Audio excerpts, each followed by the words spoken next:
I'm joined today by Kris Flegg. Welcome. Hey, Emma, it's great to be able to speak to you. I love your energy and look forward to having a conversation. Thank you. Thanks for joining me. So, death by PowerPoint, something that we've all experienced, probably been responsible for more times than might care to remember.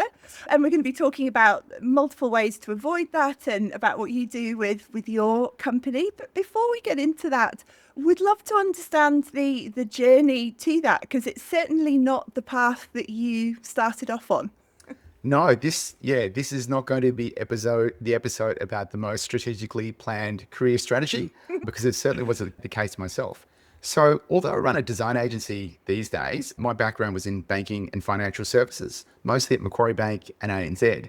So, presentations were part of my role. I wasn't very good at doing it to begin with. I spent some time to get a little bit better, but after financial services, I left that to pitch a startup. And it was during that process of pitching the startup that people became more interested in how I was presenting than the actual startup idea itself.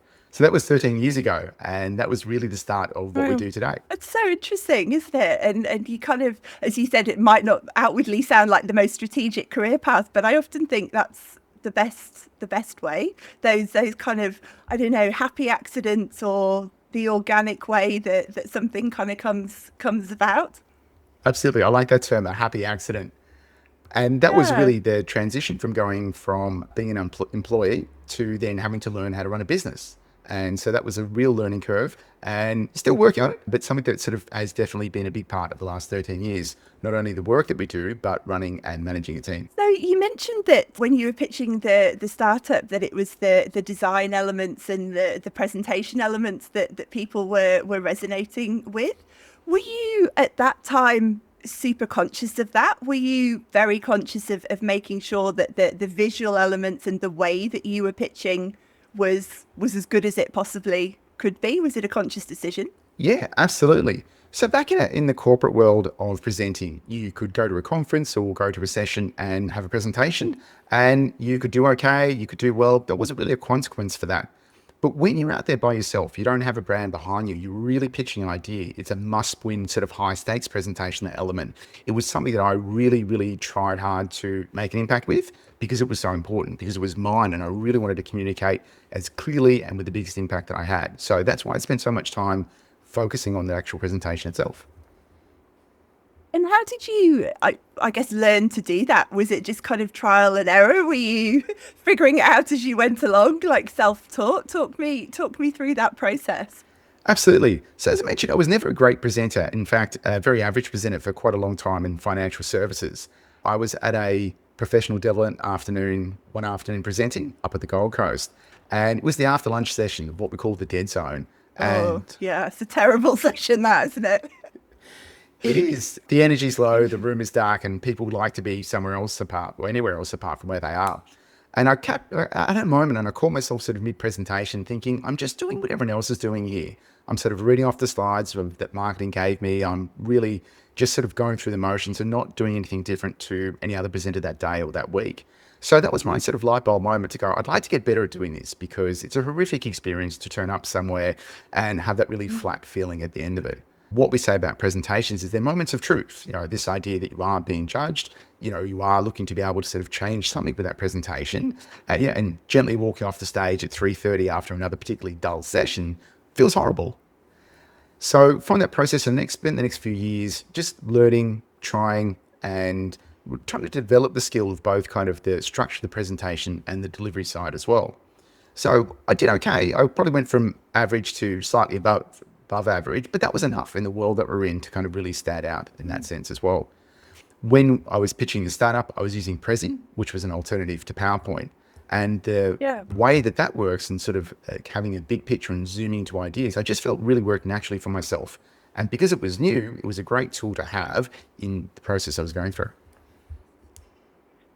One of the things I was really interested in, and I should have mentioned before actually, that you've also written a book called the Presentation Playbook that kind of talks through the principles and the framework. And one of the things that really stood out there for me was, or within the book, was the importance of presentations. And I think it's quite easy for us all to kind of downplay that. Certainly perhaps the more day-to-day presentations that we give at work, because they happen all the time, and maybe as a way to make ourselves feel less nervous, we kind of downplay their importance.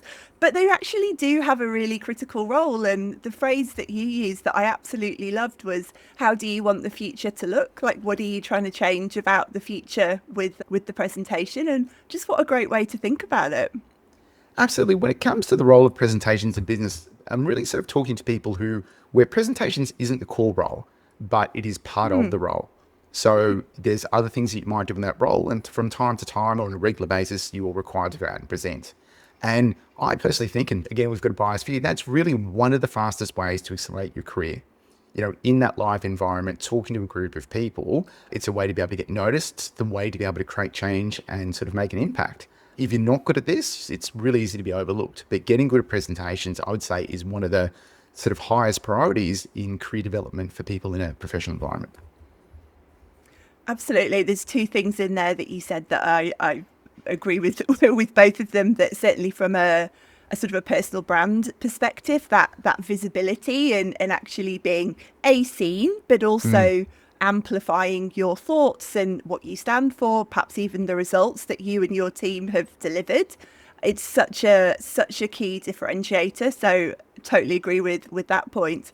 The other point that you made, and it's one I think that's probably overlooked, was the one of, you can get better at it. Like, it's a skill. Like, you can practice it, you can learn that skill, and you can improve. So just kind of the bar of, I'm not great at presenting, I don't like it, full stop. There's actually something that you can do about that. That doesn't have to be the end of it. Absolutely. And the good news is that the bar isn't particularly high. We work across all different industries and sort of see what the standard is out there as well. So if it's something you're looking to get better at, this is not something you're going to have to be world-class as to be able to stand out. It's just something to be able to be good at doing.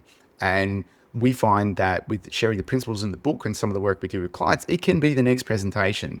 This is not something you're going to have to spend 6 to 12 months to try and sort of make a small change. You can make big changes the next time you present just by approaching the task differently and sort of following a different approach to what you might have done before. And that was really the genesis of the book as well too, because the audience that I have in mind, again, is that sort of person where it's not part or core part of the role, but it's still really important. Now, when they're looking for inspiration, they might be looking at sort of TED Talks or keynote speakers, but that's too much of a leap. That's not their world. Yeah. It's really that sort of, Monday morning team sort of overview, or presenting to the board, or, talking to execs in that kind of role, in those presentations. That's where you can start to make an enormous difference, and you can change and get better at that really, really quickly. It's interesting, isn't it? And it's perhaps one of the roles of the internet over time, that we see these presentations now and we see these amazing presenters. And as you said, there's almost this sense that that's the bar, like your normal presentation at work should look like that. But no, like, that's just not reasonable. And we get that all the time in speaking to clients when we sort of ask them for their reference points or the aspirations of the work that they're looking to do. And still to these days, Steve Jobs comes to mind as people quote, as someone they like to emulate. That's great. That worked for him. It's not going to work for them. Like, it's reaching too far in a way. It doesn't have to be as extended as that. And I don't think it's a reliable. It's some great things that Steve did that we can incorporate in what we do. But you don't have to be Steve Jobs. You've got to be yourself and find your own voice. And that's when you start making a difference. Yeah, absolutely. In terms of the, the framework then, in terms of how you and your business approach presentations, what are the things that, I was going to say, that the everyday person, the everyday presenter who isn't Steve Jobs or doing a TED Talk can start to incorporate? What's that framework? Well, just say if you're short in time, there's a process to follow, and there's a set of principles. We call them the power principles, and they're easy to follow and apply. And going through the detail, and I'll sort of go through those in a little bit more detail. But what if the idea is that it's, you're listening to this and you are presenting in a day, you might be presenting the next day, you might be presenting the next few days, and you're kind of really in an SOS situation that you're looking to be able to make a difference, make a change. After all the years and the thousands of presentations that we sort of have been involved in, I think the lowest hanging fruit, the easiest way to be able to change is following sort of three basic steps. And the first one, we touched up on that, is what do you want to change? So every time you present, it's an opportunity to change the future. You might be wanting to people to start doing something, to stop doing something. You might want them to think about things from a different perspective. You might want to take the next step in engagement. Being really clear on what it is that you're looking to change by that presentation is super important. It's the first thing to do, and you can do that quite easily. So it's not getting your slides, it's not placing bullet points as your first step. It's having a huge amount of clarity on what it is that you're looking to change. Now, if you're struggling for that in some way and you go, well, I'm not really sure, the other way to think about it is to flip that around and say, if I didn't do this presentation, what, sort of what keeps going on that what's the consequence of me not doing the presentation? Because that will really narrow down to what it is that you're looking to do in that role. So spending the time, go for a walk, have a think, that's the number one thing for unlocking it. Now, once you know that and you've got clarity that you'll start to feel the energy build, this is where it starts getting exciting, because when we talk about presentations, nerves are always at the top, but starting to think of what you're looking to change and how you might change the future builds excitement. And the next thing to do is to really think about your audience. So where are they at? What are they currently thinking? What do they know? What do they don't know? So having a deep understanding and really exchanging yourself and understanding from their perspective, when you go to talk to them, where will they be and what will they know? What will their barriers be? What have they heard? What have they haven't heard? That process of understanding the audience is the next step. Then you put those two things together and think, okay, here's how I'd like to change the world. Here's where my audience is at. What are the 3 to 5 key ideas that I need to be able to share or to talk to take them from where they are to that point that you'd like them to be? Now, we're not talking huge numbers and statistics at this stage, but it's really just some of those things. It might be 3, it could be 6, but you'll quickly identify that sort of journey or roadmap you need to take. And that's the steps, the 3 things that you can do straight away, and it will unlock and make everything else easier. It will give you great clarity on what to do next. It'll boost your confidence and start to build excitement on what it is that you're looking to do. I love that you use the word excitement as well, because I think, I mentioned it before, the whole kind of death by PowerPoint thing. Presentations and excitement aren't 2 words that necessarily kind of go together very often. But there's no reason that they shouldn't be. And I think particularly if you're talking about ideas or, as you said, something that you might want to implement or a way that you're wanting to change how you're working or how your team is working, that actually is exciting. Like, you are actually creating a change in the future. And, why not think about it in those terms? Absolutely. And we can ask for tips all the time, because the biggest barrier to presenting effectively is confidence. People get nervous. They are worried. The nerves take over. And don't get me wrong, like, they are moments of truth. You are going to be judged. When you go up to present, people are going to be looking at you. They're going to be giving this judgment about what you look and what you say, your tone of voice. And that's just the natural part. And once we accept that, that's okay. It's not the most important thing, because we can't change that. That's really embedded in the process. But what we can change is how we feel about things. And as soon as we start thinking about sort of the audience and building that excitement and sort of moving out of that, forgetting about your comfort zone and focusing your audience, that's the number one thing I'd recommend as people to be able to build their confidence in themselves and what's going to take place. It's a really sort of natural way of doing things, because you're shifting focus from yourself to your audience, and all the other things, while still important, become less relevant and will stop being a barrier to what you're looking to do. And also, I'd imagine it kind of gets away from that idea. Again, I guess it depends on what the context of the presentation is, but that you're having to sell an idea or sell something or push a particular idea, because it's not about you, as you say, it's about the audience and how you can potentially help them, which I think takes a lot of that kind of pressure off of selling, in a sense. Absolutely. When we think about presentations, you mentioned that they're not sort of commonly known as being interesting and exciting, and they're not, because they're not done particularly well. For all the millions that will take place today, there's very few that will stand out and actually make a change. In the period of workshops, I asked that question to over 3,500 people. Can you think of a presentation that you've seen in your career today that stands out to you, and why? And it was probably less than 5% of people could recall a single presentation, with short notice, that stood out to them. So that's the idea about going, well, there is the barriers low, where people aren't really creating an impact. And if we draw out a little bit and think about sort of people and the attention. So we're in a war for attention. We have so much noise. We're in the environment of volatility, uncertainty, complexity, and ambiguity, or VUCA, as the experts like to say. We're looking for good presenters. The world needs them. We need people to be able to distill everything that's out there and show us in a clear and concise way what that means to us and what we need to do about it. So it's fantastic for your career, but the world needs it. We're looking for people that be able to make things clear to us.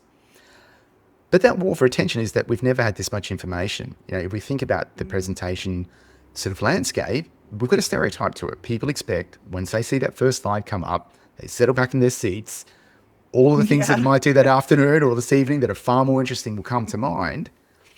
I often think about that the context of a presentation is very similar to a comedian. That's the only other sort of group that I can think of where someone stands up, says, look at me, no one else can speak, you now listen to me for that time. And think about the work that comedians do to make that effective and to create, just to get a laugh from the audience. They're looking for a very simple thing, for a laugh, but they spend a lot of time and get really good at doing it, and they sort of hone their stagecraft for that. So when we think about presentations, you're doing the same thing. You're looking to create exchange. You're asking for people's time and attention, which is in short supply, but you need to give them something for that. That could be a fantastic idea or entertainment, or to feel something differently or to know something differently. But thinking about that idea of what are you going to offer people, and to make that exchange fair when you go to speak to them, is a really sort of key thing to keep in mind. Yeah, it's a really good point, isn't it? Because particularly if, some of the corporate presentations and you mentioned conferences, I've sat and listened to 45 minutes, an hour, perhaps of individuals speaking at some of those conferences. And to be fair, I can actually remember some really good ones. But that principle of exchange, because an hour of someone's time is quite a lot. And particularly if there's numerous people in the room, accumulatively, that's a lot of time.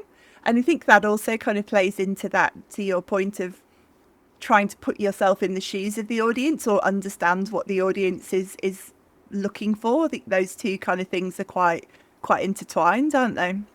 Absolutely. And that's where within the principles, the first principle of the book is the audience is number one. So the genesis of the principles were thinking about when people go to present, there's not really a reliable framework out there. There's lots of methodologies, there's lots of ideas. And be interested to find in your career, like, we get exposed occasionally to great speakers, we can emulate that, but it's all specific to your own circumstances, your own style, and how you like to do things. So rather than sort of a really kind of set, firm way of approaching things, I reflected back into what we'd seen over the years that we had found successful across different industries, different types of presenters, different types of contents and formats, and that's where the principles came about. 5 easy to follow ideas that if you experience, you might just pick up on one of them, and that might help you a little bit. But if you're new to presenting, following those 5, it gives a reliable framework on the thinking side of how you might approach the task, which then makes every other part of the presentation process easier and easier. You mentioned the thinking part there, and I think, I know I've certainly done it, that I think we probably skip over that bit. And there's almost this desire to, it's PowerPoint, I need to design slides, or it needs to look X, Y, and Z. And if you haven't done the thinking, then you don't know what you're putting on the slides. Absolutely. And then we end up with just our talking notes on the screen, and we've all seen that, and it's soul destroying. And that's not really changed for such a long time, but we're still expecting that. And that's a skipping in the thinking. And it's not fair. If you're looking to ask someone from something and to make an impact, it's not fair that you haven't done the thinking first. If you'd like to make an impact and sort of really cut through and create change, it's about being able to give that sort of framework and thinking first, and then be able to engage your audience with that. And again, if you start thinking in this approach, you immediately feel it's a fresher approach, it's much more organic and authentic, and it's much more effective as well. You mentioned the I think you said 5 principles there, and you touched on the first one. Talk me through them. Absolutely. None of these are incredibly overcomplicated, and they're simple by purpose, and they're just sort of helping to be able to share a perspective and thinking that people can then incorporate into what they do. And the first step principle is audience is number one. So you're there, and I use the terminology about becoming a humble servant. So if you really would like to sort of win the audience's attention and make an impact and create some change in the future, it's not about you. And that's where most presentations fail, because they're about the presenter, not the audience. And so the audience number one is that you are there to focus on the needs of your audience. You're there to solve their problems. You're there to answer their questions. And that's the context of you think how you present. You mentioned about sales presentations, and no one likes a sales presentation because people are just talking to us and selling us something. And we just shut down straight away. Yeah. But in those few times when you've seen a great presenter, you feel they draw you in. They draw you in. and they're sharing something with you and they're giving you some value and they're making that exchange fair. So thinking about that as your job is there to meet the needs of an audience in a presentation is the first and sort of one of the most important principles.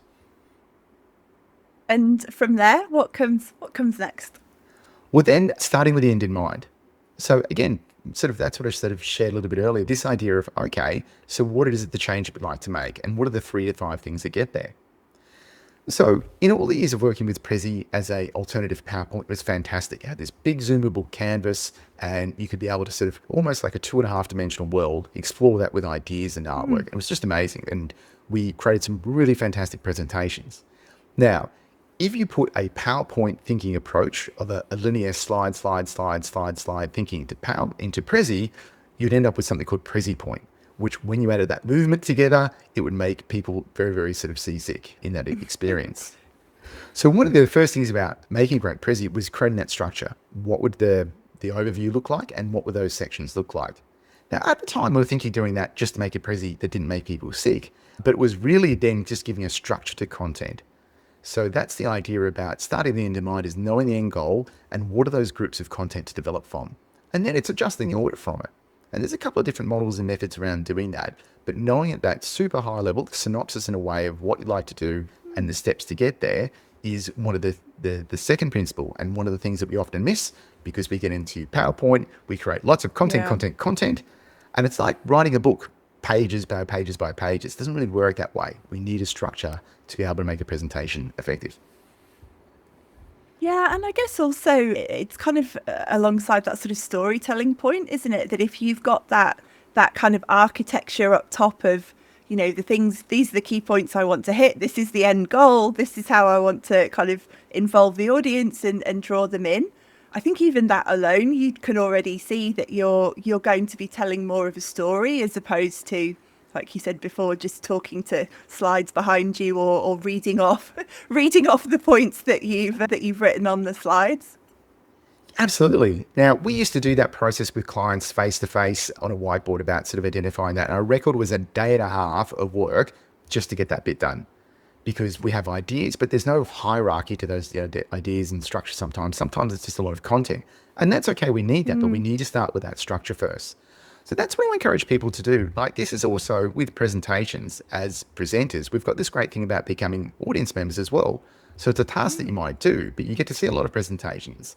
So that's what I encourage people to do with this kind of way of thinking. The next time they see a presentation is, has this been designed for my needs? And is there a structure? Or is this really just a content dump within PowerPoint? And I'm expected to be able to remember it all and make sense of it at the end.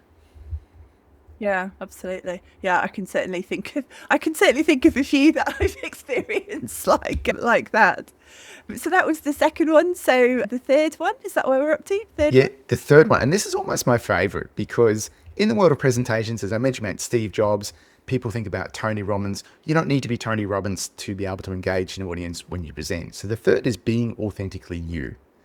And this is also a great counter for people's nerves. One of the best presentations that I've seen was the founder of Waze. So he was the gentleman that developed the app and he came to speak. I think it was paid over he was telling the story about when he woke up and he checked his bank account and he had over $1 billion in his bank account after they got bought up by Google. Wow. So this is gentleman that's changing the world through sort of fantastic technology. Yeah. He's obviously seriously rich and he turned up in like a t-shirt and some really old jeans. I think if I can remember correctly, he was wearing thongs as well. He didn't have anything to prove. He had done it. And it was one of the best presentations because it was just him. We connect with authenticity and we trust authenticity. You know, our body responds well to authentic people, not personas. The challenge is when we present, nerves take over and people feel like they have to be someone else. And don't get me wrong, when you present, you've got to have energy, you've got to sort of connect with people, but it's about finding what's authentically you and who you are and who are comfortable with in that role of a presentation. If you can find that voice and find that thing that is you, it will help counter the nerves, it will help make you more confident, and it will really kind of set you up and create an impact because that's what people are going to connect to. Yeah, and also, you know, you've got enough going on. You're thinking about enough things without trying to remember which version of you're trying to present. Like, who's got the mental capacity to do that? Like, certainly not me. No, not at all. And that's part of it. It's an efficient process as well. People are worried about negative feedback, and it can sometimes take one person at the room Yeah. who doesn't agree, or a couple of people that might have left a presentation, and that can really sort of affect people's confidence during a presentation. Things might go wrong. It doesn't matter. You don't need to win anyone over. You're not going to meet everyone that day. Someone might have just had some terrible news before they came Yeah. to your audience. They might not have been there. They might be leaving their job. That's okay. It's really not about sort of connecting with everyone. It's about connecting with most people the best you can. And if you can accept that and just assume the best that you can be, the most authentic you can be, you're not going to connect with everyone that day. That's out of your control, and it's okay. Yeah, absolutely. And as you say, you don't always know the reasons that someone might not be engaging or might be leaving. Obviously, I think it's human nature, isn't it? We always jump to the negative of, oh, it's about me, like I did something wrong, it's my fault. Not that they've just taken a really important phone call that's meant that they have to go. You don't know, do you? No, not at all. But keeping that in mind and really supporting people when you go to somewhere, feel confident with who you are, knowing that when you present, you'll need to be 20% louder, 20% more animated, and a staged version of yourself. That's okay, but it's really sort of grounded in who you comfortably feel. And there's a process that we work with people and sort of finding that for them. And I think as well, like we as people, I think we might not always be able to articulate it, but I think we almost innately know, like we can feel it. And you might not be able to necessarily put your finger on it, but there's just something slightly off, or it's just not quite landing. And I think that's often the reason why that the person is either just not being themselves or trying so hard to kind of present a particular kind of face that it's just not connecting with people. That's it, and it's predominantly driven by nerves. People have fear of being judged, Yeah, and they're sort totally. of nervous. Yeah. But the harsh truth about that is it's actually making their job harder. If they were just able to Yeah. be relaxed and be themselves, and it's okay to be informal. You don't need to be super polished. It's just being something to yourself. If you can do the work and don't worry about being super polished, but still do a great job, you'll connect. You will have that sort of reward of engaging with your audience. Yeah, and I can think of examples where I've seen that, where the person perhaps hasn't been as outwardly polished or as kind of corporately polished, perhaps is the terminology, but they were real, they were themselves, and actually the feeling that you come away with, like, that was great. Like, sure, maybe they weren't the most polished person I've ever seen present, but it landed, it resonates, I think, with the audience. There's some neuroscience behind that as well too, in the world of presentations. When we think about sort of the different ways you can create change, you can send an email, you can record a short video, you've got sort of synchronous and asynchronous communication. So we think about that sort of, if you're looking to create change and you're looking to sort of do something to change the future, we think about that communication period. That one-to-many live presentation is one of the most effective forms of creating change. The things that sort of a live presentation can do to a group of people that nothing else can, that no email or sort of document can, the three things that come from that are, the first is neural synchronization. We can call it sort of the flow state or the like, but you can literally, if you are connecting with people in that authentic self and you've done the work in how you present, it's neural synchronization. People are thinking with you as you work through things. And as you mentioned, we can talk about lots of logical things and facts and figures, but it's a beautiful feeling when people lock in, they feel like they're with you. And if you're looking to create change, that be able to people follow your thinking and to be able to sort of sync in with how you're thinking and follow that structure is a beautiful way to be able to make an impact. The second thing for that is the limbic system. It's how we feel. We when someone's not being authentic, we don't feel anything. If there's, if we're reading off slides, we don't feel anything. If it's 45 minutes and my brain is shot because the first 15 slides had too much information, we don't feel anything. If we're looking to create change, it's that limbic system. We like to say that we're basing it on logical decisions, but emotions change how we do things and how we think about things. So in a live environment, you've got this beautiful opportunity to connect with people, to be able to tell stories, to be able to sort of connect with an emotional, deeper level. And that's where sort of that change takes place, more so than an email or a telephone call or a Teams meeting. And the third thing is, I keep going to the idea of winning the war for attention, because there is a war for people's attention out there. When you walk in, and we've all been there as an audience member and potentially as a presenter as well, and for me it was that conference in the Gold Coast, is the idea of people know what's going to happen. The first slide comes up with 12-point font.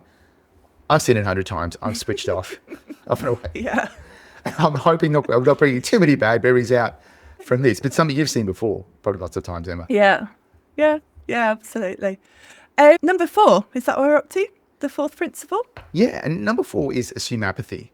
People don't care as much as you do, and your job is Yeah. to make it interesting for them to care. Whatever you're doing, it's about packaging it up within stories with ways that help people understand and sort of create that emotion for it and giving a structure for some of the content you're talking to. So quite often people will talk about the facts and they'll talk about the data, which is great, but tell me the story behind it. Like, just assume I don't care about those numbers as much as you do. And again, this is a mindset, but taking that mindset on, no one cares, it's my job to do it, drives you in Yeah. the right direction of creating something that's interesting. Yeah, absolutely. And as you say, it's kind of as you say it, you're like, well, it sounds almost obvious because we kind of know that from having watched presentations ourselves and being kind of apathetic, but you don't really ever hear anyone say it in those terms. And it's actually a really helpful mindset to kind of adopt, because then, as you say, the onus is on you to actually make it interesting and to want to have those people engage. Absolutely. And that's a fun part of our job, is to be that sort of trusted advisor with clients and say, hey, this is off the mark. I don't care. No one cares. Right. And that's Mm. with kindness and love and support. There was a project we were working on last week with a client who was looking to present a partnership deck. So high level commercial things, talking, it was their standard deck. They would talk to potential and existing clients from about sort of the new look of the company and how they approach the partnership model. The first version of the deck was about us. Here's what we've done. Here's our new Yeah. way of doing things. Here's the like. Here, just like everyone's seen before. And Yeah. it's great because we've got the opportunity to jump in and say, okay, using the framework and sort of the principles, no one's going to care. That's not a partnership deck. That's a presenter-led deck, and it's not going to work. So the way we were able to restructure that was to be able to sort of set out what it was, the problems that the client was facing, the way that the business saw that, how they solved that better than everyone else, and where they've solved it for other people. So it really took a lot on around storytelling and case studies in the presentation, so the clients could understand what the capabilities were, the trust that someone else has, sort of worked with them before to that level. And then that call to action. The next action was a site audit. So in the other presentation, it was contact us any questions, but all this was about getting clients to say yes to do the next step to a complimentary site audit. So that was taking what we had, no one cared about, with love, changing it, and giving them something that's going to be much more impactful. And how much more interesting is as the potential partner sitting there listening to that, thinking, "Oh, this is, it's interesting. You're hearing what previous clients have said. It's addressing your pain points. You're immediately kind of involved in that, as opposed to, as you say, here's our About Us page, which you can read that on a website if you if you want to read that." People can read brochures, Google exists, they don't need that. It's your job Yeah. to do more for doing that. And this is what I catch for everyone. So often we talk to clients, and when you talk about storytelling in a corporate sort of professional setting, it shuts people down because they're thinking they're going to have to come up with stories. But a story is really, it can be a case study. It can be a day in the life of talking about sort of projects that have worked, projects that haven't worked. We're fascinated by it. We're storytellers by nature. It's how we've evolved. And there's a few sort of simple story structures out there. And I'm often sort of surprised by how great internal stories clients have and how many interesting ones that they don't feel are interesting to the outside world. Everybody has great stories in them. It's just the Yeah. way that we look at them. Yeah. It's a really, really, really valuable point. And the fifth principle, what's the fifth one? So the fifth one is prepare to over deliver. And of course, we're talking about getting the mic settings and setting up technically for the day. That's a given if you're going to present to somewhere, to make sure that you've done the work beforehand. There's a couple of ideas about preparing to over deliver, and it's not just come up and doing the task, but it's how you do it well before, during, and after the presentation. So one of the things we like to sort of encourage clients to talk about is if we think about like a 45-minute period of time, just say we're talking standard presentation length. Most presentations kind of start off, again, I like charts because I come from a financial background. If you think about sort of over time and the level of interest. So most presentations start off, we've got a decent level of interest, people have come in, they see the opening slide, and it kind of like slides off for the next 45 minutes as you've just gone through lots and lots of content, picks up right at the end when people know the end is in sight, they're going to be able to get a question slide and sort of go away. So that's sort of like that curve over a 45-minute thing of a presentation is probably the standard people expect. So we encourage clients to look at the structure and really plan out moments within that presentation of creating modulation. When they're storytelling, when they're being serious, and when not being serious, but consciously thinking over the period of time they present, how will people feel, and planning that journey as well. because once you start to modulate, it makes it interesting and fresh, and that's how you can keep engagement over a longer period of time. Yeah, it's a really good one, isn't it? Because as you say, 45 minutes is actually quite a long time. And if there's not those kind of moments within it, again, we've all kind of sat through those ones. But then I can also think of ones where they I guess almost like pattern interrupt, where they've kind of done something a bit different to actually, bring people back in, or even asked a question or engage the audience or got them to put their hands up or done something, I don't know, just to kind of break that standard routine. And those are the ones you remember. And that's the reticular activation system of the brain. And it's like the bouncer for our attention. We often say that, people have short attention spans these days. And whilst that's true to a degree, we're in a time where long form shows and podcasts are hugely popular. I do feel like we do have long attention spans. We have the ability to give our attention to things over a long period of time. We're just more selective in what we pay attention to. And that's that reticular activation system. So that idea of creating those sparks and those moments and modulating it different are just essential, because if we can keep that variety in there, that's how we're going to keep engaging with people over the period of time to get there. And if you've got 45 minutes, don't do 45 minutes. Don't stretch to get there. I was talking to a client last week, and they wrote a presentation that were told it would finish a bit early. And that was the best news they had that day. At the end of a professional development day, they were told they were going to get to go a little bit earlier, and they didn't. The presenter felt like they had to share everything at the end of it, and they ended up running over time. And they were just destroyed. It feels like they've been robbed. Yeah. Absolutely. So don't wait to the end to get questions. Cut it short, be interesting, and encourage discussion. And if you don't wait for questions, have a set of questions that might engage people and engage that discussion. Because the old sort of clip art question mark slide at the end shouldn't be there. It should be able, if you want to, have questions and discussion during the presentation, or be able to finish the presentation a little bit earlier and have a set of open questions that you can then start discussing with the audience. Really interesting. We've been chatting about this for 35 minutes or so, and kind of gone through those 5 principles and some of the do's and also some of the don'ts. But we haven't necessarily talked about the design elements. And I think that's really interesting because, as you said, it's actually those framework principles that are the real underpinning. Whereas I think what often happens is people jump straight to the design, or what they probably think of as design that maybe isn't design.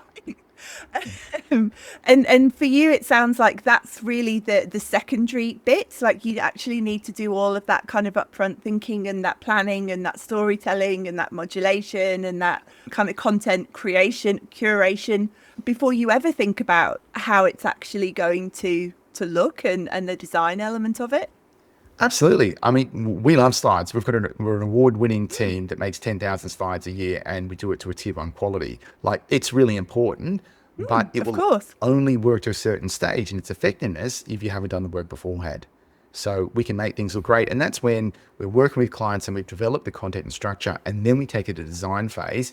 Then it gets super exciting, because the amount of things that you can do from a design perspective that will look amazing, look professional, and sort of really create an impact. There's so much when people think about PowerPoint of just text on the screen and the like. The team does an amazing job with clients like Australia Post, Qantas, the E-Safety Commissioner, and what we look to be able to do is to kind of create into a tier 1 design. And when we think about PowerPoint, we often, again, have that connotation that it's clunky and full of things. It's really taking that design into something that's clean, crisp, and consistent with a great hierarchy and layout, even for heavy content, makes a huge difference in the way that we perceive the presentation and the way that we process the information as well. But the slides will always be a secondary visual aid to the presenter itself. Yeah. And as I said before, I think we often make the mistake of, again, I know I've done it myself, of jumping to that element first and, I want to embed this video, or I've got this amazing, meme that I want to use, or whatever it is. And it may not actually be relevant to the overarching message at the end of the day. That's it. And PowerPoint lets you do it, and there's no cost or consequence in the production process in being able to do that. And if slides are expensive, we'd think about them a little bit more, but they're essentially free. Yeah. But I think, again, with that thinking about the audience, it will affect the design stage as well too, because you will be able to be more comfortable with your content. You'll be able to be more comfortable with how you present. So the slides don't need to work so hard for you. this might be a slightly difficult one because obviously there's a lot that you've kind of talked about and there's a lot of really great advice and insights in the book. But if someone's listening to this and they kind of think, yeah, I'm not as good at this as I could be, and I, want to start making incremental change, what's the first thing? If they only did one thing differently, what would that thing be for you? Absolutely. I think that the mindset would be, forget that the PowerPoint is the presentation. If you didn't have a deck, what would it look like? Grab a whiteboard, grab a piece of paper and spend 20 minutes answering some of those questions first, and the rest is easier. Yeah. Yeah, that makes sense. And final question, Kris, it's always the final question here on the podcast, and that is, what do you know now that you wish you knew then? That's a great question. So when I reflect back to that, and it's probably the experience outside of presentations, but running a business, when I left being an employee to running a business, my first sort of management strategy was winging it and hoping no one found out. And yes, which I think is the same for everyone. And I've made mild improvements over the times. And I've now actually been awarded by the team the official title of the world's okayest boss. There you go. That's it, isn't it? And if I could think about it, it's the way of approaching management. And my view of that, and I wish I knew this earlier, it's about leading from the front, then leading from the back. So the team needs you to set very clearly out to how you see the world, the clients, the value to deliver to clients, and what you need of them. It just needs to be a very, very set of principles, and the rest of your time is behind the scenes encouraging them and supporting people to get there. So often we think about sort of numbers and the like. It is people that will make a business, or people that interact with your clients, and focusing on how you can support them the best would be something I wish I knew earlier. And that's something that is really central to sort of how we run the business these days. Nice. Did you ever kind of have when you first started out in banking, did you have the goal to start your own business? I know it got to the point where you wanted to pitch the startup, but from the outset, was that something that you were always working towards, or did it just kind of happen over time? It was something that happened over time organically, or a sweet accident is a nice way to be able to... Yes, happy accident, yeah. A happy accident is a nice way to do it, to call it. But out of those 13 years, 2 of my key staff have been with me for 12 of those, right from those times as well. And the rest of the team have been with us for more than 5 years.